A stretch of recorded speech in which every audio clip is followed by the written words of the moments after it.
Um, it would have been CG's first game, so that means it's Leo's story. Leo, what's your story, buddy? Oh, okay. Well,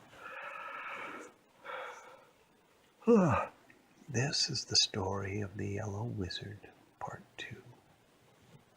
Last time we left off, the Yellow Wizard had been pulled out of retirement by a man in a black cloak, and he went to a village to help them rid themselves of the bronze dragon that lived in the volcano. The bronze dragon was called the Orange Dragon. And the Yellow Wizard had gone into a tavern and gotten two people to help him. One was a very small mouse that could shoot arrows very accurately. And the other was a bartender, a barmaid who could balance a whole bunch of glasses without even dropping one of them. And so the three of them ventured off. Don't do that. Thanks. The three of them ventured off. They went through the village, and it was nighttime. And they went away from the village. Excuse me, and as they walked away from the torches of the city and the fireplaces and the fires, their path got darker and darker until they were in pitch black, and their eyes were open as wide as they could so that they could see where they were going. Now the mouse could see better than the other two because he was an animal. And so he was able to tell them what was in the road and where it was. Step over this branch. Don't fall in this mud puddle. There's a dead animal. Let's step around him. Things like that. And finally the party came to a small trail that was attached to the road. And the mouse said, okay, here's that small trail you were looking for. And the Yellow Wizard said, splendid. This will take us eventually right up to the volcano. And the barmaid said, you know, I'm just a young girl. I'm kind of afraid of going and fighting dragons. And the Yellow Wizard said, you should be. And the mouse said, I'm not afraid. I've never been afraid of anything my whole life. Yeah. And the girl said, really? That's amazing. The mouse said, yep. And then they heard a noise. The mouse jumped. What's that noise? And the Yellow Wizard said, ha, you are afraid of things. That was me breaking this branch under my foot. And the wizard said, listen, we're all going to be afraid. But we have a job to do, and that is to kill the Orange Dragon. And the girl said, how are we going to kill the Orange Dragon? And the mouse said, easily. That's what I'm here for. Can't you see? And the Yellow Wizard said, well, Orange Dragons are very difficult to kill because they're actually made out of bronze, and that's what gives them their orange look. Bronze? What's bronze? Said the mouse. Bronze, he said, is metal. It's very strong, but yet it's pliable. The thing is, these dragons grow the bronze from within them, and their bronze is a very special bronze. It's tough, and yet it flexes enough for them to move around. Each scale that the dragon has could make a shield that you could never break. Ah, said the girl. Ah, said the mouse. Yes, said the Yellow Wizard. And now let's venture up this trail. And go see if we can kill one. And so they marched up the trail most all the night. And they were very tired. And the Yellow Wizard said, "It's getting close to day. We're going to have to sleep." And the girl said, "Why are we sleeping at day?" He said, "Because the dragon is up during the day and he'll be able to hear us coming. But at night he's asleep. And although he can still see and hear and smell while he sleeps, he can't do it very well." So they sat down to sleep. And the wizard said, "Oh no, we're not sleeping here. We're sleeping here." And he waved a wand, and what appeared was a small tent. And the mouse said, "Well, I might be able to fit in there, but I don't know about you guys," because the tent was about 3 feet tall. And the wizard said, "Oh, just a moment." And he waved his wand a little bit more, and the tent grew. And the tent was about 5 feet tall. And he said, "That should be sufficient." And he went inside. And the girl said, "Well, where am I staying?" And the wizard said, "In here, of course."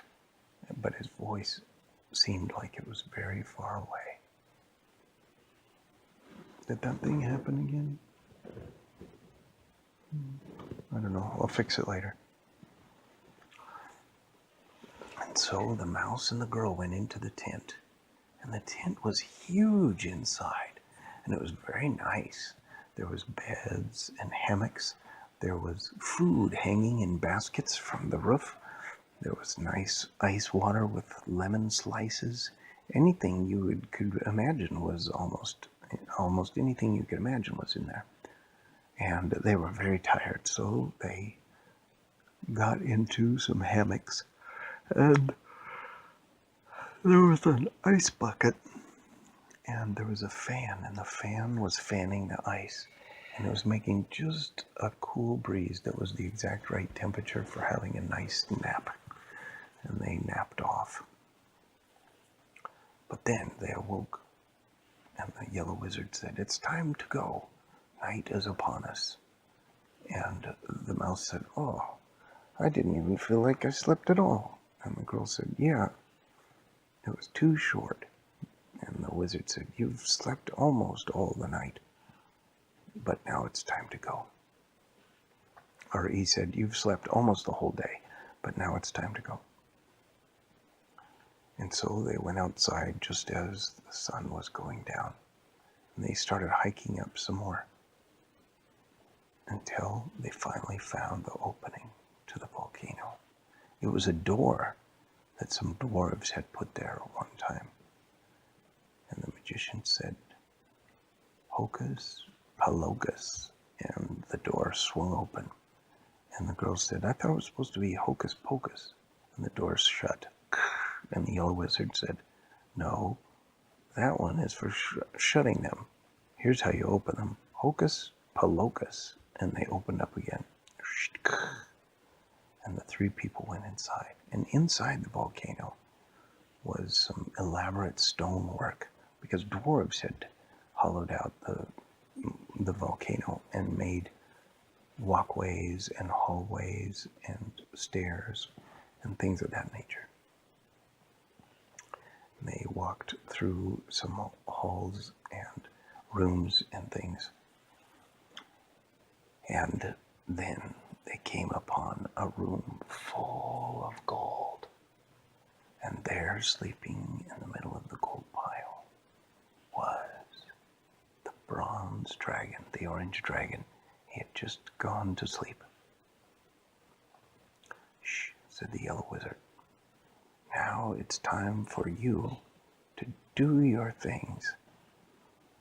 And the mouse drew a bow, drew an arrow, and aimed it right for the dragon's nose.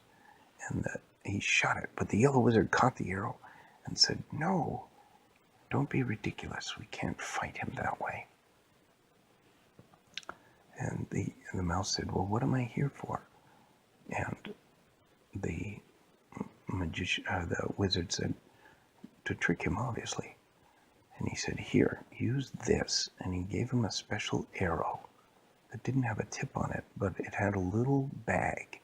And the mouse said, what is it? And he said, it's sneezing powder. You need to shoot that up the nose of the dragon from here. And the mouse said, oh, okay. And he did it. And the dragon was sleeping. And then the dragon went, and gold flew all over the place. But the dragon was still sleeping. And when he had sneezed, he created a little path for them to walk along. And so they walked along the path. And then the girl said, what's my job? He said, your job is to take as many of these gold goblets as you can and stack them up, just like you did with those, just like you did when you worked at the tavern. The girl said, okay.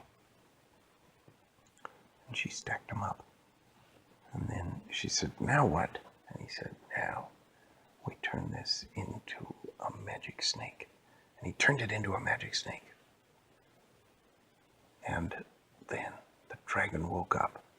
He saw the snake and he said, magic snake made out of gold goblets, what are you doing? And the wizard made the snake talk and said, I'm here to steal all your gold. And the dragon said, achoo! And he sneezed, and the snake broke into pieces, but the dragon didn't see it. And he said, where are you? And he rose up, and you could see on the underside of his belly, a lot of the golden cups and things had stuck to his belly because his belly was soft. And his belly was very soft. And the yellow wizard said, now for this. And he held his hand up, and there was almost like a lightning bolt looking thing that showed up in his hand, and he threw it, and it went into the dragon. And the dragon said, huh? And then the dragon exploded. But since he had the metal scales on, he didn't explode all over the place, just all his insides exploded. And then all the metal pieces fell to the ground. And the mouse said, that's it? Sneezing powder and a weird snake? And the yellow wizard said, well, you gotta work with what you get. But yeah, that's it. We killed the dragon. Let's go get a reward. And so they took some backpacks and filled them up with gold. And the wizard said, that'll never do. And he gave each one of them a magic bag that you could put as much gold as you wanted to in it, and it would never get heavier. And so they put as much gold as they could in their magic bags. 1,000,000 gold each. And they went home. The end. All right. What's it called, guys? It's gonna be called Yellow Wizard Part 2? Yellow Wizard Part 2. Okay.